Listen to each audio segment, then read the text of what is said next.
প্রিয় শিক্ষার্থীবৃন্দ, আসসালামু আলাইকুম। আমার আজকের টপিক অধ্যায় নাম্বার 2 এর বিভিন্ন ধরনের উদ্দীপক নিয়ে আমরা আলোচনা করব। অধ্যায় নাম্বার 2 থেকে গত বছর গত বোর্ড এক্সামে যত প্রশ্নগুলো আসছিল, যত উদ্দীপক আসছিল, সবগুলো উদ্দীপক নিয়ে আজকে আমরা ইনশাআল্লাহ আলোচনা করব।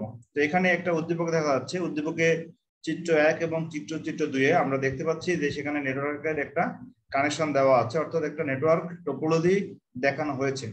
তো উদ্দীপকে চিত্র 1 এবং চিত্র 2 এর দুইটা টোপোলজি দেখানো হয়েছে। এই দুইটা টোপোলজির উপরে আমাদের এখানে উদ্দীপকটা দেওয়া হয়েছে। উদ্দীপকের ক নাম্বার প্রশ্ন আছে ব্যান্ডউইথ কি, জ্ঞানমূলক প্রশ্ন। তারপরে ক নাম্বার আছে হাবের পরিবর্তে সুইচ ব্যবহার করলে কি সুবিধা পাওয়া যায়, ব্যাখ্যা করো। গ নম্বরে দেওয়া আছে চিত্র 1, উদ্দীপকের চিত্র 1 এ হতে সি তে ডেটা আদান প্রদান ব্যাখ্যা করো। মানে এখানে বলতে এ থেকে সি তে ডেটা আদান প্রদানের কৌশলটা এখানে ব্যাখ্যা করতে বলা হয়েছে। উদ্দীপকের এ থেকে আমরা ডেটা পাঠাবো সি তে। আর ঘ নম্বরে বলা হচ্ছে চিত্র 1 এবং চিত্র 2 এর মধ্যে সংযোগের ক্ষেত্রে কোন ডিভাইসটি ব্যবহার করা উত্তম, উত্তরের সাপেক্ষে যুক্তি দেখাও। চিত্র 1 এবং চিত্র 2 এর মধ্যে সংযোগের ক্ষেত্রে কোন ডিভাইসটি ব্যবহার করা উত্তম, মানে চিত্র 1 এর সাথে আমরা চিত্র 2 সংযোগ করে দিব, মানে একটা লিংক আপ করে দেব। এখানে আমাদের একটা কানেকশন লাইন তৈরি করতে হবে চিত্র 1 এবং চিত্র 2 এর সাথে। ওকে, তাহলে উদ্দীপকের ক নম্বরের উত্তর কি হতে পারে? ব্যান্ডউইথ কি? এটা ডেফিনেশন কে বলবে? এটা ডেফিনেশন বলবে ফাহিম, বলো ব্যান্ডউইথ কাকে বলে? এক সেকেন্ডে যে পরিমাণ বিট স্থানান্তরিত হয় তাকে বলা হয় ব্যান্ডউইথ। আচ্ছা, আসলে এখানে বিটের এক্সাক্ট ডেফিনেশনটা বললে হবে না, বলতে হবে প্রতি একক সময়ে যে পরিমাণ ডেটা স্থানান্তর হয়। এখানে ডেটা বিটে হতে পারে, আবার তোমার সাইকেল পার সেকেন্ডও হতে পারে। এই জন্য সংজ্ঞাটা হচ্ছে কি হবে, কারণ তুমি যে সংখ্যাটা দিয়েছো সেটা হচ্ছে ডিজিটাল ব্যান্ডউইথ। ব্যান্ডউইথ ছিল দুই প্রকার, একটা হচ্ছে অ্যানালগ ব্যান্ডউইথ, একটা ছিল ডিজিটাল ব্যান্ডউইথ। তো আমরা ব্যান্ডউইথের একটা কমন সংজ্ঞা দিব। ব্যান্ডউইথের কমন সংজ্ঞা দিব কি বলতো? প্রতি একক সময়ে ডেটা প্রেরণের হারকে ব্যান্ডউইথ বলে। প্রতি একক সময়ে ডেটা প্রেরণের হারকে ব্যান্ডউইথ বলে।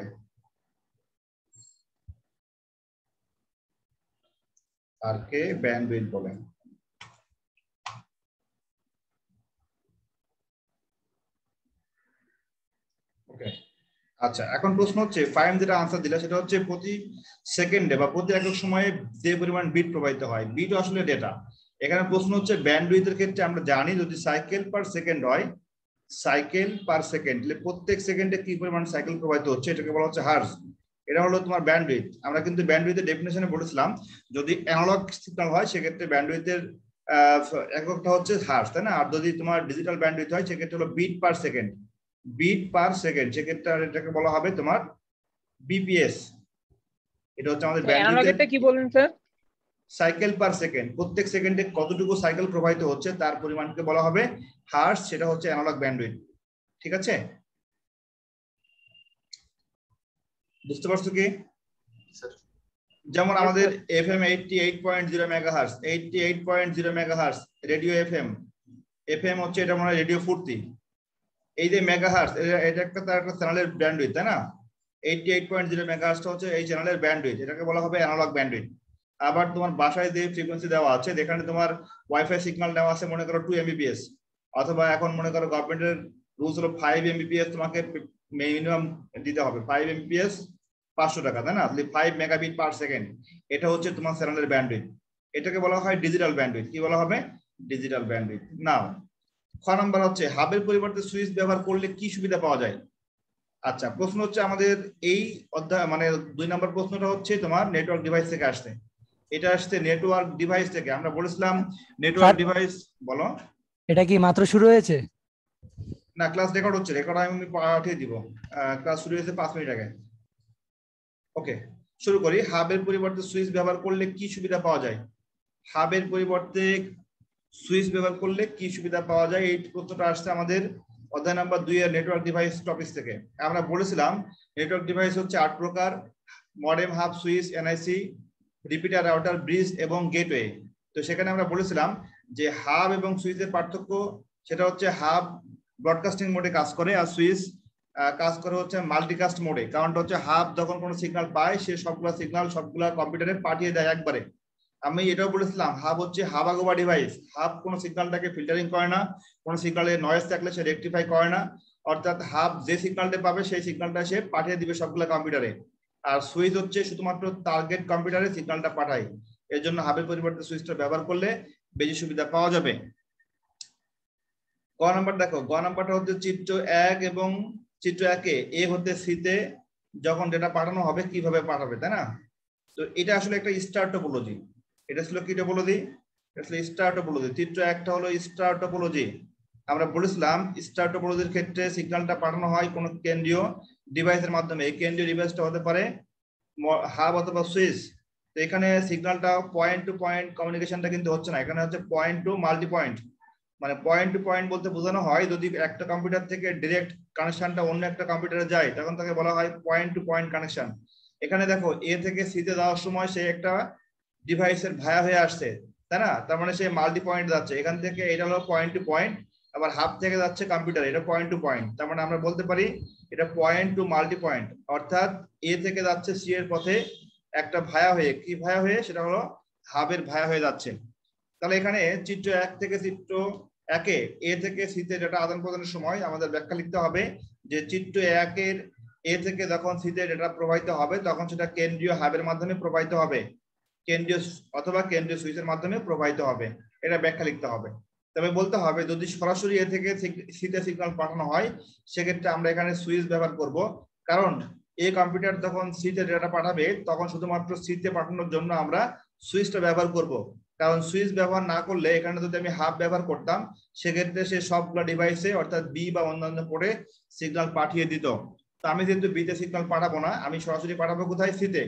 অর্থাৎ আমি এখানে ইউজ করব কেন্দ্রীয় ডিভাইস হিসেবে আমি সুইচ ব্যবহার করব, কারণ সুইচ টার্গেটকৃত কম্পিউটারকে সিগন্যাল পাঠাতে পারে। এটা হচ্ছে গ নম্বরের উত্তর।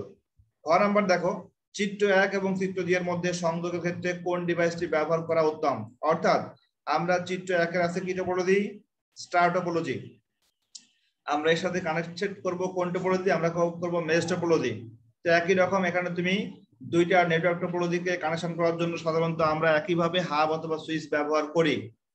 এখানে আমরা নেটওয়ার্ক ডিভাইস হিসেবে ঠিক এই পোর্টে দেখো, এখানে যে হাবটা আছে এখানে এই পোর্টে একটা কেবল লাগাবা, কেবল লাগানোর পরে ঠিক এর সাথে আরেকটা কেবল এখানে কানেক্ট করে দিবা, অথবা এই কম্পিউটারের যে কোনো একটা কম্পিউটারের পোর্টে একটা কানেকশন কেবল সংযোগ করে দিলেই কিন্তু আমরা সহজেই কানেকশন লাইন তৈরি করতে পারি। অর্থাৎ আমাদের এখানে বলতে হবে এটা একটা তোমার কি নেটওয়ার্ক? এটা একটা তোমার ব্রিজ নেটওয়ার্ক। কি নেটওয়ার্ক? Bridge network. আমরা ব্রিজ নেটওয়ার্ক বলতে বুঝেছি সাধারণত এ একটা নেটওয়ার্ক আর এ একটা নেটওয়ার্ক, দুটা ভিন্ন নেটওয়ার্ককে আমরা কানেকশন করব একটা ডিভাইসের মাধ্যমে। তো সাধারণত এখানে একটা উপায় আছে, সেটা হচ্ছে নেটওয়ার্ক ডিভাইস হিসেবে আমরা যে 8টা ডিভাইসের নাম বলেছিলাম সেখানে আমরা বলেছিলাম যে একাধিক সেগমেন্টকে বা একাধিক তোমার হচ্ছে নেটওয়ার্ককে কানেকশন করার জন্য আমরা মিডলে একটা ব্রিজ কানেকশন তৈরি করতে পারি। তুমি যদি এখানে একটা ব্রিজ অ্যাড করে দাও তাহলে কোনো অসুবিধা নাই, BRIDGE। তুমি যদি বলো স্যার আমি এখানে একটা ব্রিজ যোগ করব, সেটাও কিন্তু কারেক্ট হবে, কারণ আমরা বলেছিলাম দুইটা ল্যান সেগমেন্টকে কানেক্ট করার জন্য সাধারণত ব্রিজ ডিভাইস ব্যবহার করা হয়। অর্থাৎ ঘ নাম্বারটা ব্যাখ্যা করার সময় তুমি বলবে যে এখানে আমরা ব্রিজের মাধ্যমে দুইটা ল্যান সেগমেন্টকে কানেক্ট করতে পারি, কারণ এটা একটা ল্যান নেটওয়ার্ক বা লোকাল এরিয়া নেটওয়ার্ক, এটাও একটা ল্যান নেটওয়ার্ক, এটাও একটা লোকাল এরিয়া নেটওয়ার্ক। অর্থাৎ দুইটা ল্যানকে আমি কানেকশন করব কার মাধ্যমে? ব্রিজের মাধ্যমে। তাহলে আমরা এই উদ্দীপকটা কি সবাই বুঝতে পারছি? রেসপন্স করো। ওকে, আচ্ছা এখন দেখো উদ্দীপকে যেটা দেখানো আছে সেটা হচ্ছে প্রথম চিত্রে যেটা দেখানো আছে এটা একটা ট্রি টপোলজি। কারণ আমরা বলেছিলাম ট্রি টপোলজি হচ্ছে একটা কেন্দ্রীয় সার্ভার থাকবে, সেখান থেকে ব্রাঞ্চের মতো অনেকগুলো সাব সার্ভারে ভাগ হবে এবং সেই সাব সার্ভার থেকে সাধারণত বিভিন্ন ক্লায়েন্টের সাথে আমরা অ্যাড করতে পারবো। তো এটা হচ্ছে একটা ট্রি নেটওয়ার্ক। সাধারণত ট্রি নেটওয়ার্ক ব্যবহার করা হয় একটা ক্যাম্পাস এরিয়া নেটওয়ার্কের জন্য, অর্থাৎ অনেকগুলা ল্যান্ডকে সমন্বয় করে আমরা একটা তৈরি করতে পারি একটা ক্যান নেটওয়ার্ক। ক্যান মানে হচ্ছে ক্যাম্পাস এরিয়া নেটওয়ার্ক। ওকে, চিত্র নাম্বার খতে যেটা দেওয়া আছে, চিত্র নাম্বার খতে হচ্ছে সরাসরি এটা দেওয়া আছে স্যাটেলাইট, তাই না? মানে তোমার হচ্ছে হাই প্যারাবোলিক ডিশ অ্যান্টেনা। একটু জুম করে দেখো, এই হাই প্যারাবোলিক ডিশ অ্যান্টেনা যখন সিগন্যালটা পাবে কোন জায়গা থেকে? এটা সিগন্যাল পাবে বলতো কোন জায়গা থেকে? স্যাটেলাইট স্যার, স্যাটেলাইট থেকে, এটা স্যাটেলাইট থেকে সরাসরি সিগন্যালটা রিসিভ করবে। এই স্যাটেলাইট থেকে যখন সিগন্যালটা রিসিভ করবে, মনে রাখতে হবে যে স্যাটেলাইটের সিগন্যালটা আসবে ডিরেক্ট, একেবারে লাইন অফ সাইট। এটা কিন্তু তোমার এই যে সাধারণত ডিশ অ্যান্টেনার ডিরেকশনটা থাকে একটা নির্দিষ্ট অ্যাঙ্গেলে, ঠিক আছে? তোমরা দেখবা ওই যে আমাদের বঙ্গবন্ধু স্যাটেলাইট যখন উৎক্ষেপণ করা হয়েছে তখন কিন্তু বলা হয়েছে সেটা কত ডিগ্রি অ্যাঙ্গেলে আছে, সেটা কত ডিগ্রি অ্যাঙ্গেলে কোন অক্ষাংশে কোথায় আছে। অর্থাৎ আমার ভূপৃষ্ঠে আমি যে রিসিভারটা সেট আপ করবো, সেই রিসিভারটা হচ্ছে বঙ্গবন্ধু স্যাটেলাইটের দিকে একেবারে এক্সাক্ট মুভ করে আমাকে সেট আপ করতে হবে। অর্থাৎ পৃথিবীর ক্ষেত্রে উত্তর, দক্ষিণ, পূর্ব, পশ্চিম, এটা মনে করো আমার পৃথিবীর আমি একটা ডাইমেনশন তৈরি করে নেব। যদি আমার বঙ্গবন্ধু স্যাটেলাইট থাকে এই পজিশনে, তখন আমাকে বসাতে হবে আমার রিসিভার ঠিক এই পজিশনে।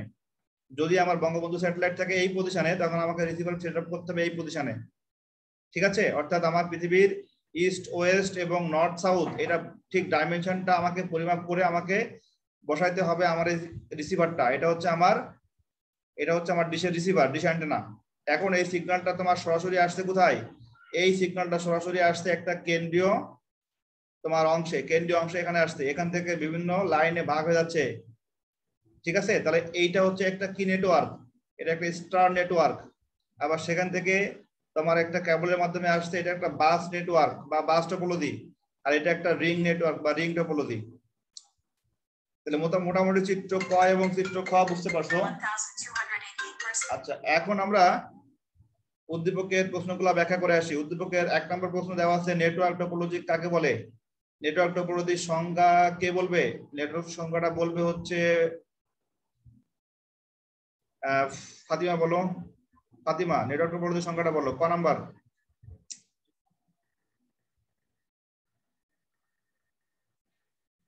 নেটওয়ার্ক টপোলজির সংজ্ঞা আমি বলেছিলাম, নেটওয়ার্ক তৈরি করার কৌশলকে নেটওয়ার্ক টপোলজি বলে। কি বলেছিলাম? নেটওয়ার্ক তৈরি করার কৌশলকে নেটওয়ার্ক টপোলজি বলে।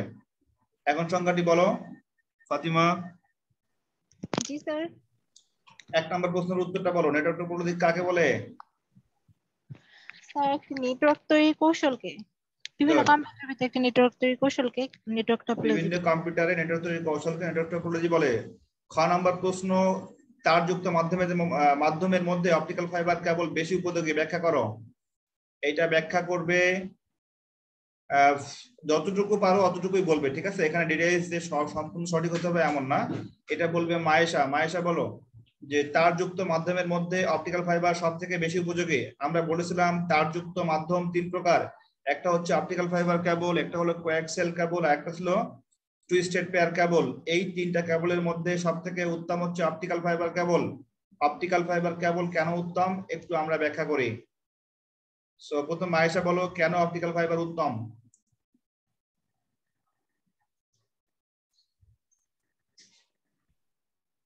আবুল কালাম, শুনতে পাচ্ছ আমাকে? আচ্ছা, সবাই রেসপন্স করো। চিত্র গ তে আমরা কোন টপোলজি ইউজ করেছি? Sir tree topology. চিত্র গ হবে ট্রি টপোলজি। গুড, এটা হবে কি? Tree network.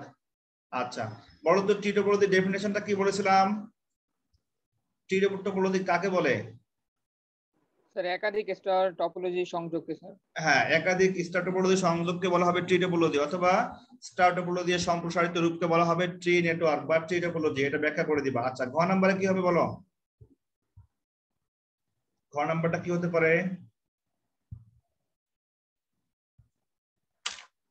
চিত্র ক এর তুলনায় চিত্র খ তে ব্যাপকভাবে ডেটা আদান প্রদানের সুবিধা বেশি।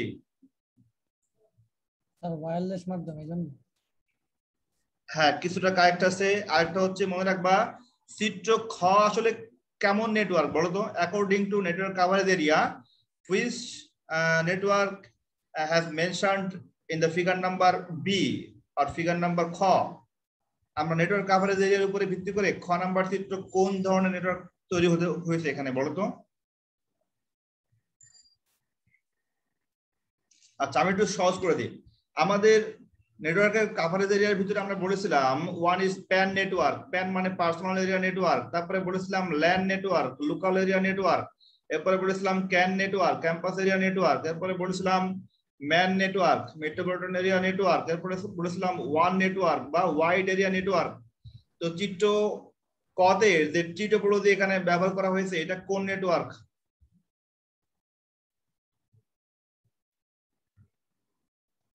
চিত্র ক ট্রি টপোলজি ছিল কোন নেটওয়ার্ক বলো? Sir campus area. Campus area network, good. তাহলে বলো তো খতে হবে কোন নেটওয়ার্ক? Sir land sir. কেন, তোমার স্যাটেলাইট থেকে কানেকশন আসছে কোথায়? Sir when. গুড, এটা হবে ওয়ান হবে, ওয়াইড এরিয়া নেটওয়ার্ক। কি হবে? Wide area network. তাহলে কোনটার কভারেজ এরিয়া বেশি বলো তো? হ্যাঁ, তাহলে অবশ্যই তোমাকে ঘ নাম্বারটা ব্যাখ্যা করতে হলে বলতে হবে চিত্র কয়ের তুলনায় খতে ব্যাপকভাবে ডেটা আদান প্রদান হয়, কারণ এটা হচ্ছে একটা ওয়াইড এরিয়া নেটওয়ার্ক, যেটাকে আমরা একটা এক্সাম্পল হিসেবে নিতে পারি internet. Internet is one kind of wide area network, তাই না? তো সেইভাবে এখানে ব্যাখ্যা লিখতে হবে। তাহলে অবশ্যই তুমি এখানে ওয়ান এর ব্যাখ্যাটা করে দিবা।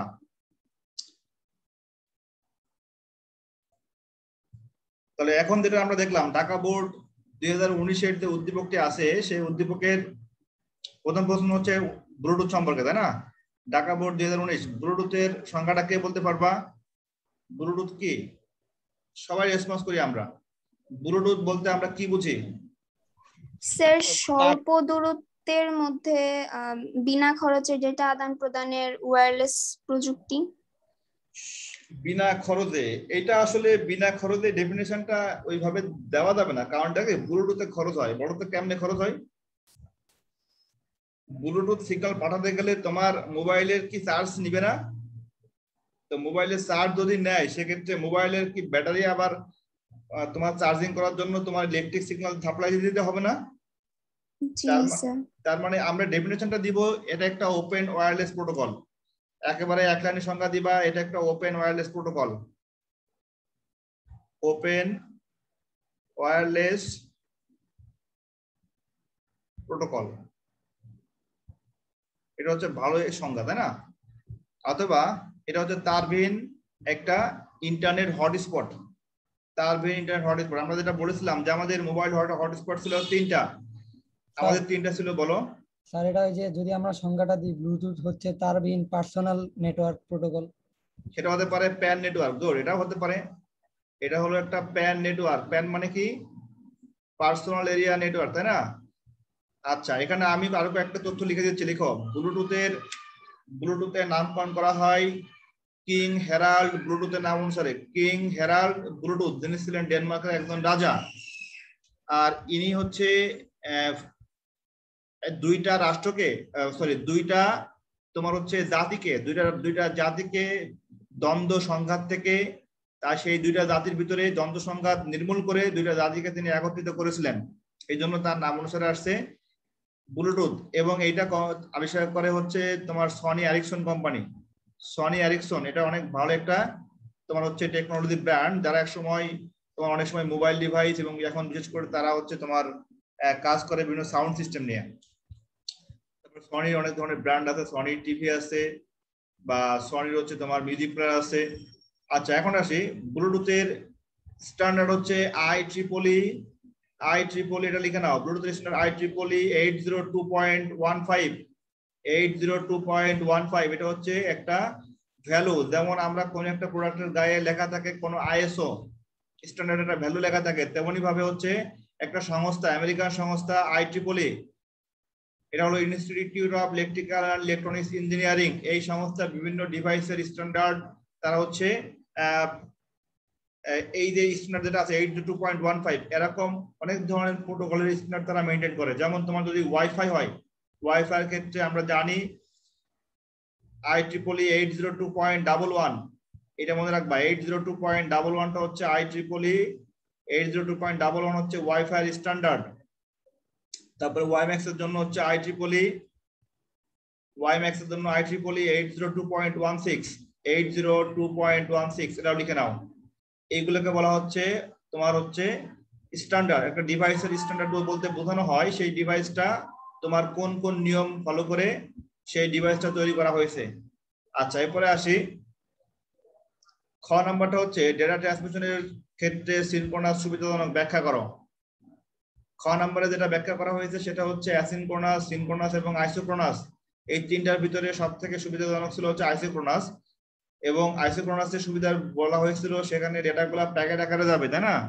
এবং দুইটা প্যাকেটের মধ্যে কোনো ট্রান্সমিশন ডিলে থাকবে না। কিন্তু এখানে যেটা বলা হয়েছে সিনক্রোনাস, সেখানে হলো দুইটা প্যাকেটের মধ্যে একটা টাইম ডিলে থাকবে, কিন্তু টাইম ডিলে হবে একদম ইকুয়াল বা সমান সমান ডিলে তৈরি হবে। তো সাধারণত অ্যাসিনক্রোনাসের সাথে কম্পেয়ার করে এটা ব্যাখ্যা লিখতে হবে, কারণ আমরা বলেছিলাম অ্যাসিনক্রোনাসের তুলনায় সুবিধাজনক হচ্ছে সিনক্রোনাস। অ্যাসিনক্রোনাস থেকে সুবিধাজনক কোনটা হবে বলো তো? সিনক্রোনাস হবে সুবিধাজনক। আচ্ছা, সিনক্রোনাসের ডেফিনেশনটা যেটা বলেছিলাম সেটা হলো ডেটা যাবে প্যাকেট আকারে বা ব্লক আকারে, প্রত্যেকটা ব্লকের ভিতরে একটা টাইম গ্যাপ থাকবে, ইকুয়াল টাইম গ্যাপ। আর তোমার অ্যাসিনক্রোনাসে ডেটা যাবে বিট আকারে, ক্যারেক্টার আকারে, প্রত্যেকটা ক্যারেক্টার আকারে যাবে, অর্থাৎ ক্যারেক্টার বাই ক্যারেক্টার হলে সেটা হবে অ্যাসিনক্রোনাস। সেখানে দুইটা ক্যারেক্টারের ভিতরে সময় গ্যাপটা সমান হবে না। তাহলে খ নাম্বারটা কি বুঝতে পারছো সবাই? খ নাম্বার, এখানে তুমি কম্পেয়ার করবে কার সাথে? এখানে কম্পেয়ার করবে হলো অ্যাসিনক্রোনাসের সাথে। ওকে, এরপরে আসি গ নাম্বার, উদ্দীপকের। এই তোমরা কি খ নাম্বারটা বুঝতে পারছো? রেসপন্স করো। জি স্যার। উদ্দীপকের ক নাম্বার বলতে, উদ্দীপকের আলোকে শিক্ষা প্রতিষ্ঠান ও তার শাখাগুলোকে পরিচালনার জন্য কোন ধরনের নেটওয়ার্ক স্থাপন করেছিল? ক নাম্বারের উত্তরটা বলতে হবে কোন নেটওয়ার্ক? ম্যান।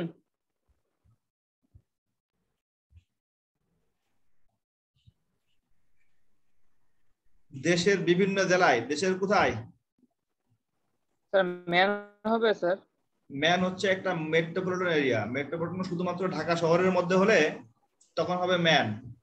শুধুমাত্র ঢাকা শহর মানে যদি একটা জেলা হয়, যদি তুমি একটা জেলা কল্পনা করো তখন সেই একটা জেলার মধ্যে হবে তখন ম্যান নেটওয়ার্ক বা মেট্রোপলিটন এরিয়া নেটওয়ার্ক। এখানে বলছে দেশের বিভিন্ন জেলায়, তাহলে এটা হবে ওয়ান। কি হবে? ওয়ান। কাভারেজ এরিয়া ম্যান থেকে বড় হলে সেটা কি হবে?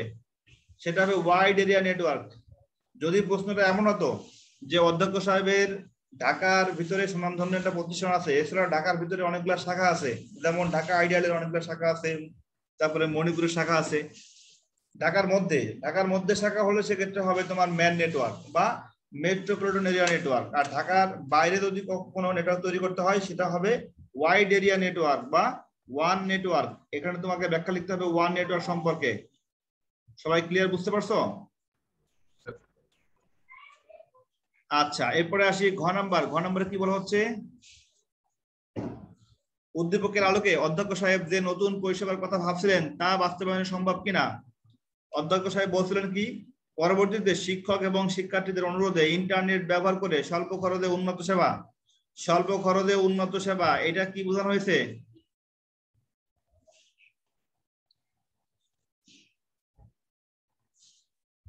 স্বল্প খরচে উন্নত সেবা, যতটুকু ব্যবহার করবে অতটুকু বিল পরিশোধ করবে, এটা বলতো কি বোঝানো হয়েছে? যতটুকু ব্যবহার করবে অতটুকু বিল পরিশোধ করবে, এটাকে আমি বলেছিলাম পে অ্যাজ ইউ গো। দেখো মনে আসছে কিনা? Pay as you go. এই সেবা ছিল ক্লাউড কম্পিউটিং এর। কার ছিল বলো? এটা ছিল ক্লাউড কম্পিউটিং এর সেবা, ক্লাউড কম্পিউটিং। তাহলে এখানে তোমাকে ব্যাখ্যা লিখতে হবে কি বলতো? Cloud computing.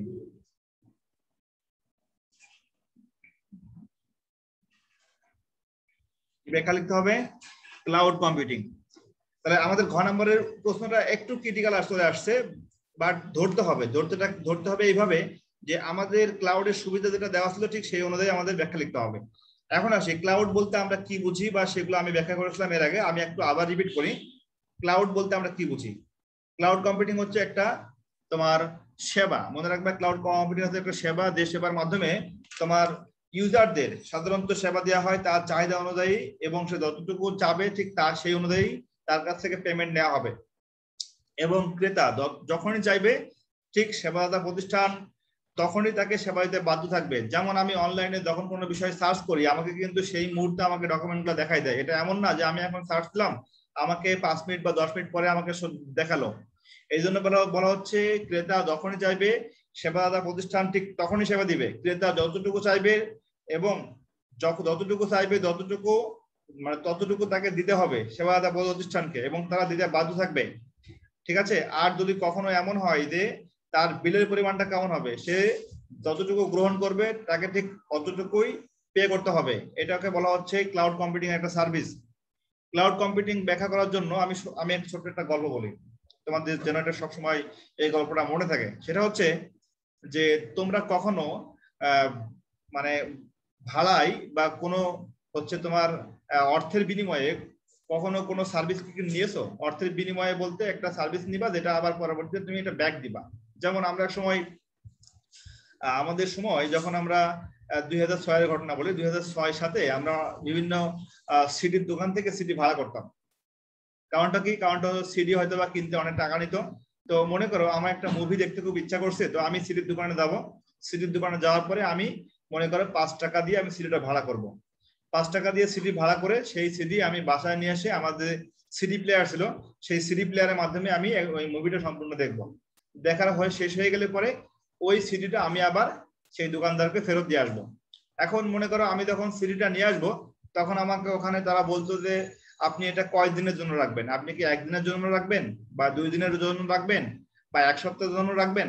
আমি ঠিক যত বেশি সময় আমার বাসায় রেখে দিব, ঠিক অত টাকা আমাকে পে করতে হবে ওই সিডির বিনিময়ে।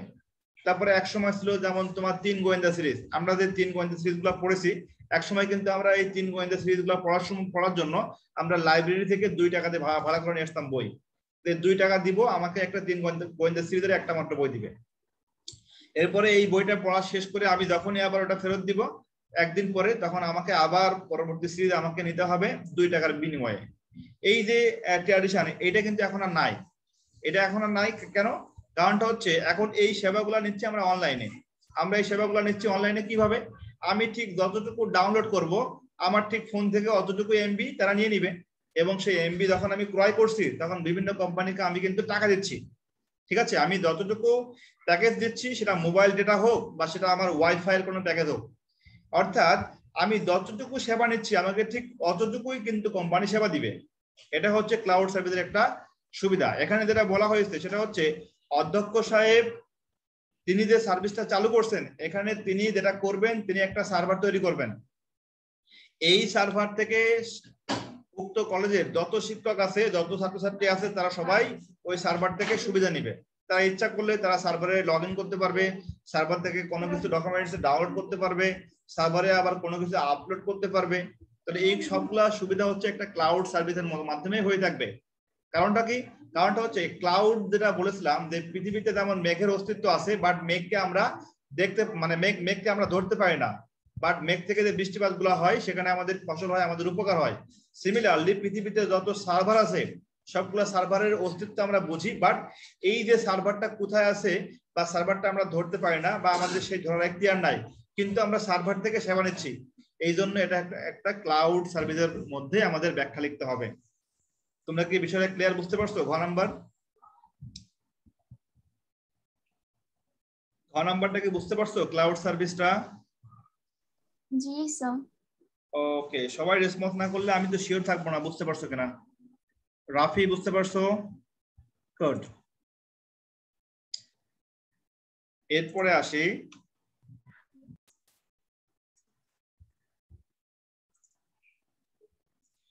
আচ্ছা, এখন আমরা দেখি কুমিল্লা বোর্ড 2019। এখানে দেখা যাচ্ছে যে 5টা কম্পিউটার দেওয়া আছে। 5টা কম্পিউটারের ভিতরে 1 নম্বর কম্পিউটার, 2 নম্বর কম্পিউটার এবং 3 নম্বর কম্পিউটার। এই 1, 2 এবং 3 নম্বর কম্পিউটারকে আমি ঠিক পাশে ড্রয়িং করে ফেলি তোমাদের বোঝানোর জন্য। এটা হচ্ছে আমার কম্পিউটার নাম্বার 1।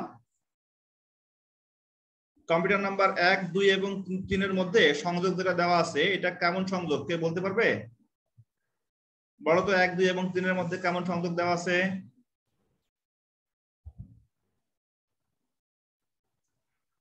আজকে শিহাব জয়েন করছো? শিহাব অনলাইনে আসো? স্যার 1, 2 আর 3 তো হচ্ছে রিং টপোলজি। গুড। 1, 2, 3 হচ্ছে রিং টপোলজি, আর 2, 3, 4, 5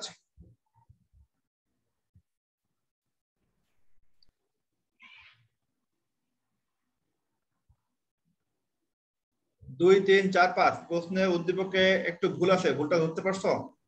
জি স্যার। বলো তো কি ভুল? 2 এর সাথে 4 এর কানেকশন হবে আর রাইট। স্যার মেশ টপোলজি হইতো স্যার, বাট একটু ভুল আছে। এটা মেশ টপোলজি হইতো, কিন্তু একটু ভুল আছে। তাহলে এটা হবে 2 তোমার এর সাথে কানেকশন। হ্যাঁ 4 এর 2 এর কানেকশন। সাথে কানেকশন করে দাও আর 3 এর সাথে 5 এর কানেকশন করে দাও। এখন কি টপোলজি? Mesh topology. ওকে, এরপর আসি যে ক্লাউড কম্পিউটিং কি, ডেফিনেশনটা কে বলতে পারবে? ক্লাউড কম্পিউটিং সম্পর্কে আমি ডিটেইলস বলেছি, তোমরা তোমাদের মতো করে ডেফিনেশনটি বলো। ক্লাউড কম্পিউটিং কাকে বলে? এক ধরনের কম্পিউটিং যেখানে অধিক সংখ্যক কম্পিউটার পরস্পরের সাথে সংযুক্ত থাকে। আচ্ছা, আর কেউ ডেফিনেশন বলো। তোমরা তোমাদের মতো করে রেসপন্স করো। এখানে আমি একটা বিষয় বলি, তোমরা কেউ উত্তর করতে কেন চাও না, সবসময় মনে রাখবা যে ফরওয়ার্ডে এসে উত্তর করতে হবে। আমার ভুল হোক আর সঠিক হোক অসুবিধা নাই, আমি যদি ভুল হয় সেখান থেকে আমি শিখবো, আমার স্যার আমাকে রেকটিফাই করে দিবে, কিন্তু উত্তর দেওয়ার যে হচ্ছে মন মানসিকতা তৈরি করতে হবে। ঠিক আছে, সবাই রেসপন্স করলে আমার জন্য সেটা ভালো হবে। ক্লাউড কম্পিউটিং কাকে বলে? ক্লাউড কম্পিউটিং এর সংজ্ঞাটা তোমরা, আচ্ছা আমি তোমাদের একটু বলি, ক্লাউড কম্পিউটিং এর সংজ্ঞাটা কেমন ভাবে দিবা বলতে হবে। প্রথমে বলবা যে ক্লাউড কম্পিউটিং একটা সেবা, যে সেবার মাধ্যমে পৃথিবীতে বা অনলাইনে যত রিসোর্স আছে সবগুলা কোনো ক্লাউড প্ল্যাটফর্ম থেকে বা কোনো ক্লাউড সার্ভার থেকে যে সেবাটা গ্রহণ করা হয়। তুমি নিজের মতো করে সংজ্ঞা দাও, কোনো অসুবিধা নাই, সুন্দর একটা ডেফিনেশন দিয়ে দিতে পারো। ক্লাউড কম্পিউটিং মূলত একটা সার্ভিস, সেবা। এই সেবাটা কারণ হচ্ছে এই যে আমি যে অনলাইনে পড়ছি, আমি যে অনলাইনে ক্লাস করাচ্ছি, এটা ক্লাউড কম্পিউটিং এর অংশ। তোমরা যে আমার কাছ থেকে সেবা নিচ্ছ, তোমরা যে আমার মাধ্যমে এখানে একটা বিষয় শিখতে পারছো, এটা কিন্তু ক্লাউডের একটা অংশ। ক্লাউড কম্পিউটিং কি? ক্লাউড কম্পিউটিং হচ্ছে একটা সেবা, যে সেবার মাধ্যমে মানে যার মাধ্যমে পৃথিবীতে সংরক্ষিত সকল সার্ভার থেকে, সেবাদাতা প্রতিষ্ঠানের যে কোনো সার্ভার থেকে যে কোনো গ্রাহক যে কোনো সময়ে যতটুকু প্রয়োজন সে সেবা নিতে পারবে। আচ্ছা, এরপরে আসি হাবের যে সুইচ উত্তম, এটা আগে ব্যাখ্যা করছি। আচ্ছা, উদ্দীপকে ব্যবহৃত চিত্রের নেটওয়ার্কটির দূরত্বের বিচারে কোন ধরনের ব্যাখ্যা করো? এখানে রিং টপোলজি কোন ধরনের বলো? দূরত্বের বিচারে আমরা বলেছিলাম, প্রথমে বলেছিলাম প্যান নেটওয়ার্ক। প্যান মানে কি? Personal area network. তারপরে বলেছিলাম দূরত্বের বিচারে বলেছিলাম LAN network, local area network. তারপরে বলেছিলাম CAN network, campus area network. Then বলেছিলাম ম্যান নেটওয়ার্ক। দেন বলেছিলাম সব থেকে বড় ওয়ান নেটওয়ার্ক বা wide area network according to the distance of the network coverage area. So ring টপোলজির কাভারেজ এরিয়াটা হবে আমাদের এখান কোন নেটওয়ার্ক বলো তো? সব থেকে স্মল পরিসরে, মনে রাখবা সব থেকে ক্ষুদ্র পরিসরে রিং নেটওয়ার্ক তৈরি করা হয়, এটা হবে তোমার প্যান নেটওয়ার্ক। কি হবে? Personal area network.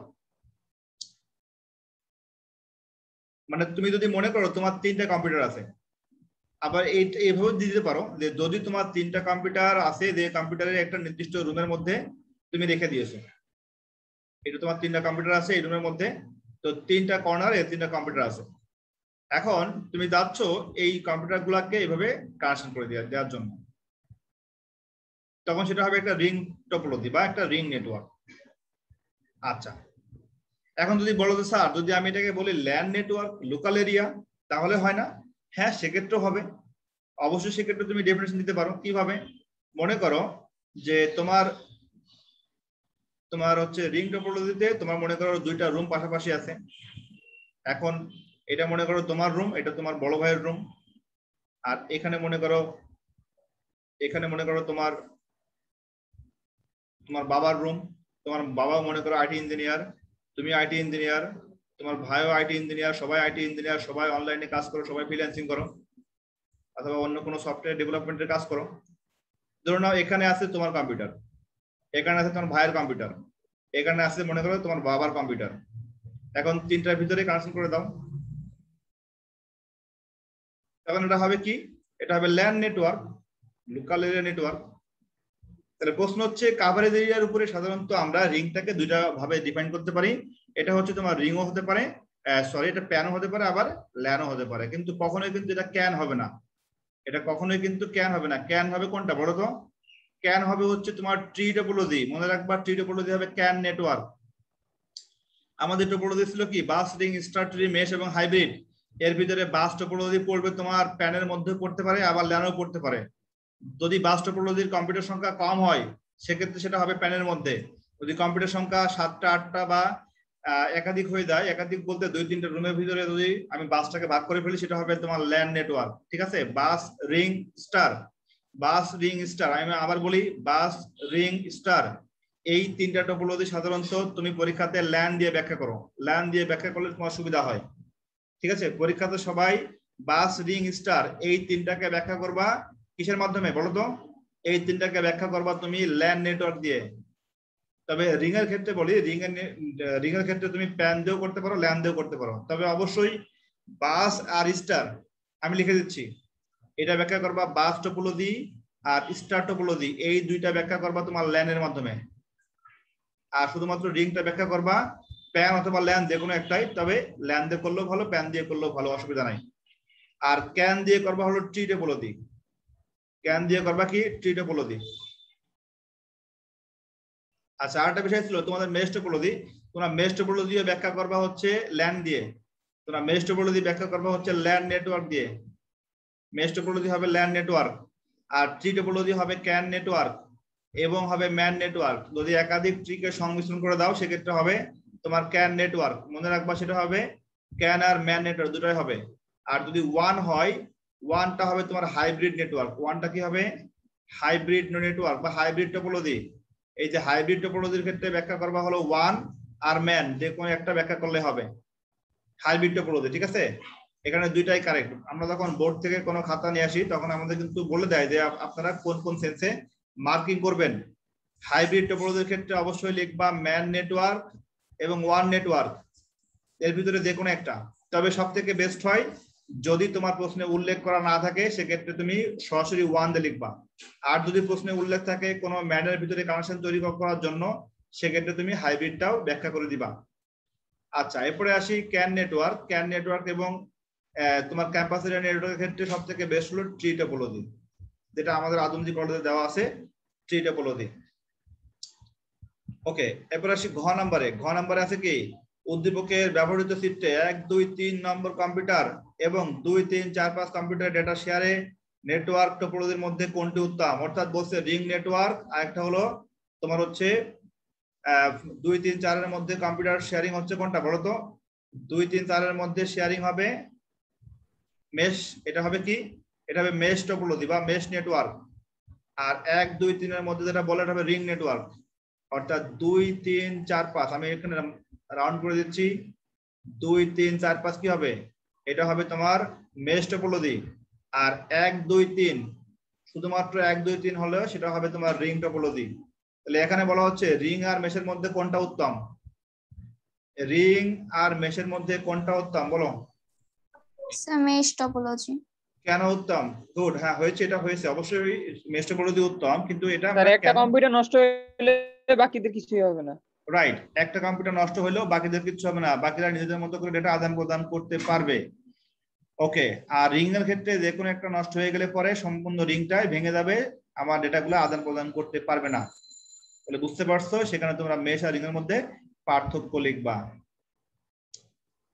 ওকে, তো সেক্ষেত্রে সাধারণত এটা যদি একমুখী প্রবাহ, সেই জন্য সবার সাথে কানেক্টেড থাকতে হবে, ঠিক আছে?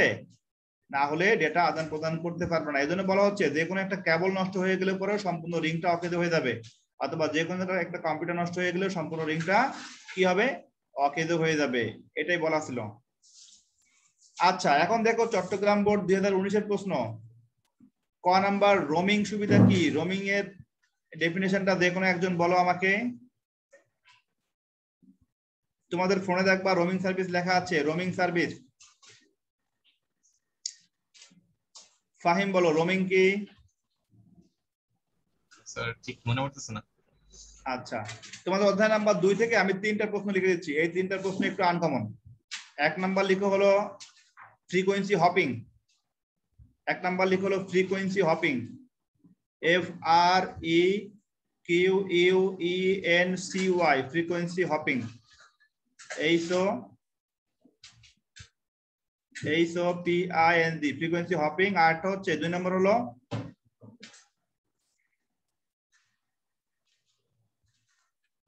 Hand off, HAND, hand off, hand off. আর একটা হলো 3 নাম্বারটা হচ্ছে রোমিং।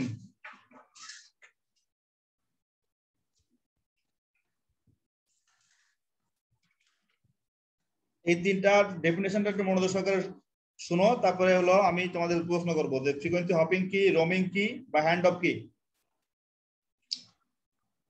তোমাদের কখনো এমন হয়েছে যে কথা বলতে বলতে অটোমেটিক কল ড্রপ হয়ে গেছে? কখনো অটোমেটিক কোনো কাউন্ট ছাড়াই? জি স্যার। জি স্যার। আচ্ছা, কোনো কাউন্ট ছাড়াই যে হ্যান্ড তোমার হচ্ছে অনেক সময় কলটা বিচ্ছিন্ন হয়ে যায়, যে তুমি কথা বলছো কোনো কাউন্ট ছাড়াই হঠাৎ করে কলটা ড্রপ হয়ে গেল।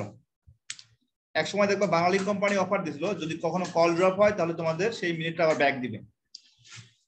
আচ্ছা, প্রশ্ন হচ্ছে যে এই কল ড্রপের ভিতরে একটা তোমার টেকনোলজি লুকায় আছে, তার নাম হলো হ্যান্ড অফ। তার নাম কি?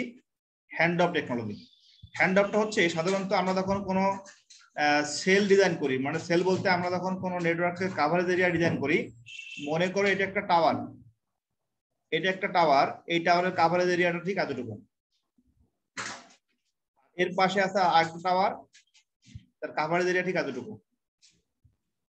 টাওয়ারটা ভালো করে ডিজাইন করি আমি। আচ্ছা, এটা কাভারেজ এরিয়া, মনে করো এটা একটা টাওয়ার। এখন প্রশ্ন হচ্ছে দুইটাই মনে করো তোমার দুইটাই আছে দুই কোম্পানির। কি কোম্পানি? দুই কোম্পানি। এটা মনে করো আছে গ্রামীণ ফোন, এটা মনে করো আছে বাংলালিংক।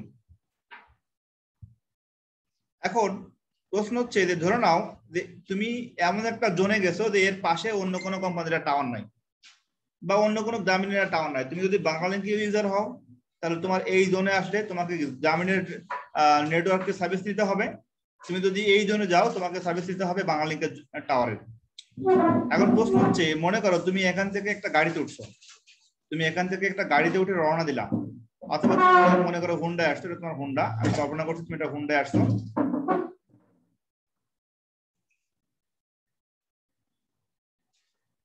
এখন মনে করো এই হুন্ডায় তুমি বসে বসে ড্রাইভ করছো। এখন হুন্ডা রাইড করার পরে যখন তোমার এই হুন্ডাটা ঠিক এই জোনে আসলো, যখনই সে হুন্ডাটা এই জোনে আসলো তখন একটু অসুবিধা হয়ে যাবে। কি অসুবিধা হয়ে যাবে? তোমার টাওয়ার থেকে সিগন্যালটা যখন তোমার এখানে ঠিক যে মুহূর্তে টাওয়ারটা বুঝতে পারবে তুমি কাভারেজ এরিয়ার বাইরে চলে যাচ্ছ, এই সময় তোমার কলটা ড্রপ হওয়ার সম্ভাবনা থাকবে। কারণটা কি? তুমি যে নেটওয়ার্ক কাভারেজ এরিয়ার মধ্যে ছিলা, সেই কাভারেজ এরিয়া থেকে তুমি কিছুটা দূরে চলে যাচ্ছ।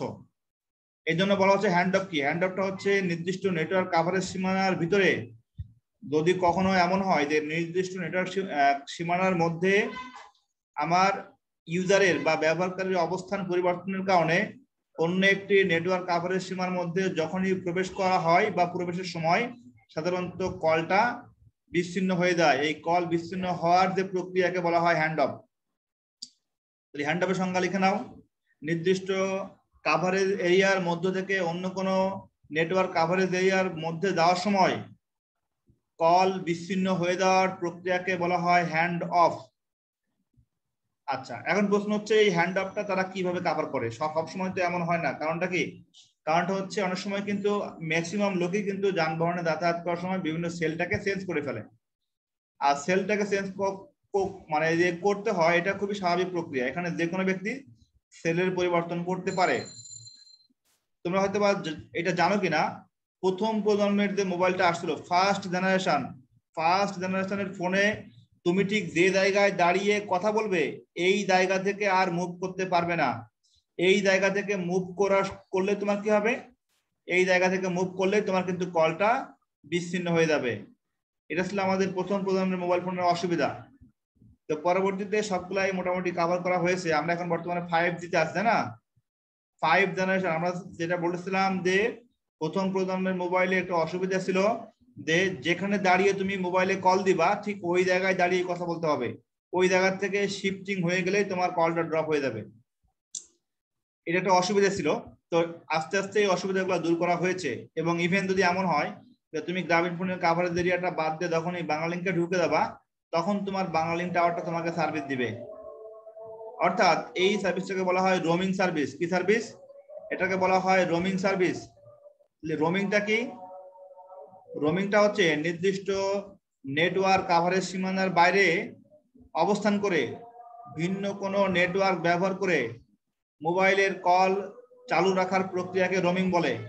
নির্দিষ্ট নেটওয়ার্ক কাভারেজ সীমানার বাইরে অন্য কোনো কোম্পানির বা অন্য কোনো নেটওয়ার্কের কাভারেজ সীমানার মধ্যে থেকে কল চালু রাখার প্রক্রিয়াকে রোমিং বলে।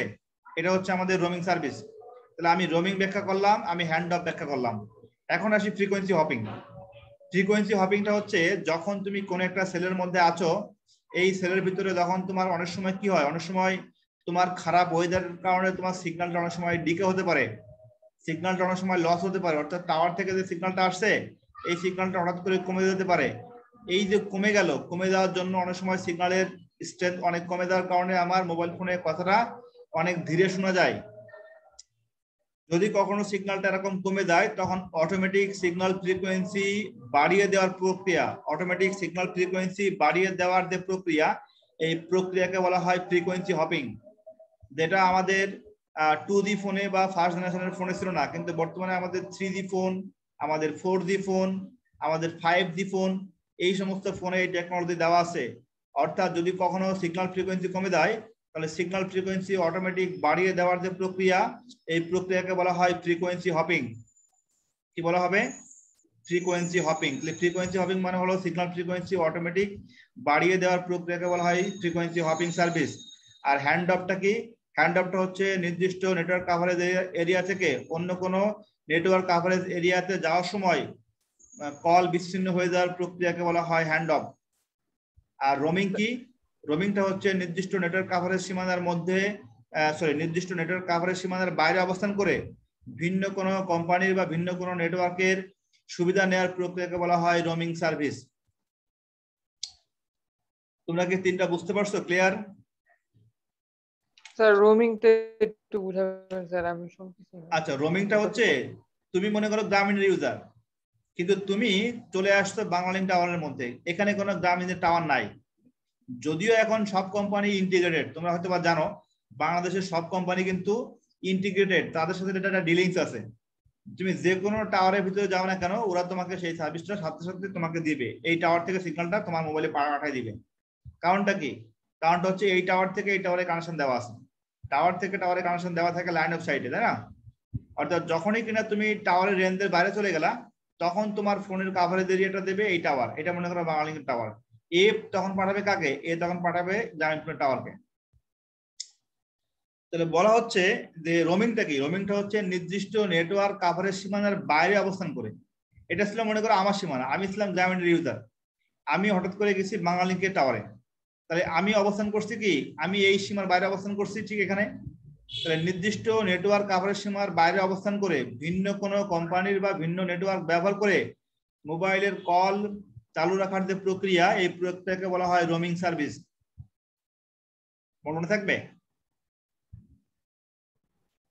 ওকে, তোমরা কি বুঝতে পারছো? রেসপন্স করো। আচ্ছা, এখন যদি এটা এমন হয়, যদি ইন্টারন্যাশনাল রোমিং হয়, সাধারণত রোমিং আছে দুই প্রকার, একটা হলো ডোমেস্টিক রোমিং অর্থাৎ দেশের ভিতরে, আর একটা হচ্ছে ইন্টারন্যাশনাল রোমিং অর্থাৎ তুমি যদি বাইরের দেশে যাও সেক্ষেত্রে বাইরের দেশের যে কোম্পানিগুলো আছে, আমাদের টোটাল এই তোমার রোমিং সার্ভিস চালু আছে 218টি দেশে, 218টি দেশে কিন্তু রোমিং সার্ভিস চালু আছে। তো এই যে রোমিং সার্ভিস চালু আছে তার মানে কি? তুমি বিশ্বের যে কোনো দেশে যেয়ে তুমি অন্য কোম্পানির নেটওয়ার্ক ব্যবহার করে তুমি কলটাকে চালু রাখতে পারো, এটাকে বলা হয় ইন্টারন্যাশনাল রোমিং সার্ভিস। এখন যদি রোমিং সম্পর্কে ডেফিনিশন বলা শেষ, এখন আসি নন মেটালিক কেবলের মাধ্যমটি ব্যাখ্যা করো। নন মেটালিক কেবল, খ নম্বরের উত্তরটা কে বলবে? এটা বলবে হচ্ছে রাফি, বলো তো নন মেটালিক কেবল কোনটা?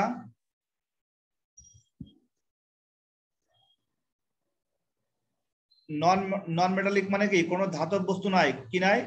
কোনো ধাতব বস্তু নাই, যেমন আয়রন ধাতব বস্তু, মেটাল, তারপরে কবাল্ট, নিকেল, তারপরে ব্রোঞ্জ, এগুলো সব মেটাল, তাই না? তাহলে যেখানে কোনো কপার নাই, যেখানে কোনো অ্যালুমিনিয়াম নাই, যেখানে কোনো আয়রন নাই, সেগুলো হলো নন মেটালিক। নন মেটালিক কেবল কোনটা? আচ্ছা, যে কেউ আমাকে বলো তো এখানে নন মেটালিক কেবল কোনটা বুঝিয়েছে? ফাইবার অপটিক কেবল।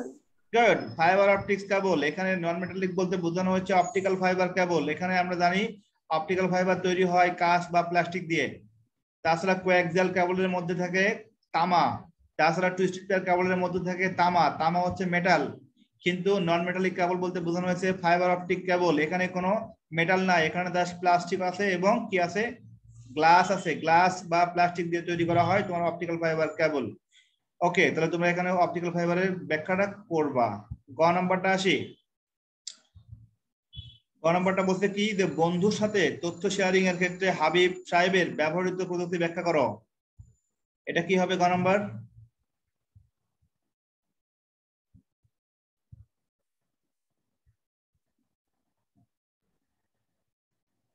মিম তুমি প্রথমে বলেছিলা যে বিনা খরচে, তাই না? বিনা খরচে, এটা ব্লুটুথ। যদিও প্রশ্নের ক্ষেত্রে বিনা খরচে বলা হয়েছে, যেখানে আমরা ডেটা প্যাক কোনো ক্রয় করতে হয় না, এই সেন্সে বলা হয়েছে এটা হলো ব্লুটুথ। আচ্ছা, তোমরা এখানে ব্যাখ্যা দিবা ব্লুটুথে, তাই না? এমন সময় অফিসের দ্বিতীয় তলার এক সহকর্মী তার কাছ থেকে একটি ফাইলের তথ্য দেখতে চাইলে তিনি নিচতলা রুমে বসে নিজস্ব নেটওয়ার্ক ব্যবস্থায় সহকর্মীর কম্পিউটারে তা পাঠিয়ে দেন। পরবর্তীতে একজন বিদেশি ক্রেতা ফাইলটি চেয়ে পাঠালে তিনি সঙ্গে সঙ্গে তা পাঠিয়ে দেন। তাহলে এখানে মূলত কয়টা অংশ দেওয়া আছে বলো তো? এখানে দেওয়া আছে ব্লুটুথ ওয়াইফাই, আর একটা হচ্ছে ওয়াইম্যাক্স, অথবা দুটাই। শেষ করে আমি ব্যাখ্যা করব। ওকে, আমরা শুরু করি। আমাদের এই টপিকটা আজকে শেষ, যেহেতু সময় ওভার হয়ে গেছে। আমি ঘ নাম্বারটা শেষ করি। বলতে ফাইলের তথ্য পাঠাতে হাবিব সাহেবের নেটওয়ার্কের মধ্যে কোনটি উত্তম? আচ্ছা দেখো, হাবিব সাহেব নিচতলায় বসে উপরতলায় যখন ডেটা পাঠাচ্ছিল, তখন কিন্তু সেটা হবে ল্যান নেটওয়ার্ক। সেটা কি হবে? ল্যান নেটওয়ার্ক, অর্থাৎ লোকাল এরিয়া নেটওয়ার্ক। অর্থাৎ সে নিচতলায় বসে সিগন্যাল পাঠাচ্ছিল কোথায়? সেই নিচতলায় বসে সিগন্যাল পাঠাচ্ছিল হচ্ছে নিজস্ব নেটওয়ার্ক ব্যবস্থায় সহকর্মীর কম্পিউটারটা পাঠিয়ে দেয়। আচ্ছা, তাহলে এটা আসলে ল্যান বা প্যান উভয় দিয়ে ব্যাখ্যা করতে পারো। যদি মনে করো সে নিচতলায় বসে নিজস্ব নেটওয়ার্কের মাধ্যমে সহকর্মীর কম্পিউটারে পাঠিয়ে দেয়, যেখানে তার সহকর্মী আছে 2 তলায়, তাই না? অর্থাৎ সহকর্মী আছে 2য় তলায় এবং সে আছে নিচতলায়। তার মানে 2 তলার ভিতরে কানেকশনটা হচ্ছে তুমি প্যান নেটওয়ার্ক না, এখানে তুমি ল্যান ব্যাখ্যা করবা। তুমি এখানে ব্যাখ্যা করবা হচ্ছে ল্যান নেটওয়ার্ক। আর তারপরে সে ফাইলটা পাঠিয়ে দেয় কোনো বিদেশি ক্রেতার কাছে, সেটা হবে ওয়ান নেটওয়ার্ক। মানে এটা হচ্ছে তোমার ওয়াইড এরিয়া নেটওয়ার্ক। অর্থাৎ আমরা ল্যান এবং ওয়ান এর মধ্যে ব্যাখ্যা লিখবো। তো ল্যান আর ওয়ান এর মধ্যে কোনটা উত্তম সেটা তুমি অবশ্যই জানো, কারণ যেখানে ওয়াইড এরিয়া নেটওয়ার্ক বা ইন্টারনেট যেটা আছে সেটা হলো অধিক পরিসরে সেবা দিতে পারে, সেই হিসেবে আমরা বলতে পারি যে ওয়ান নেটওয়ার্কটা হচ্ছে আমাদের সব থেকে বেশি উত্তম হবে। সো ক্লিয়ার কি বুঝতে পারছো তোমরা? জি স্যার। ওকে, তাহলে অধ্যায় নাম্বার 2 আমরা আজকের মধ্যে শেষ করছি। আমরা ইনশাআল্লাহ আগামী লেকচার থেকে আমরা নতুন অধ্যায় শুরু করব।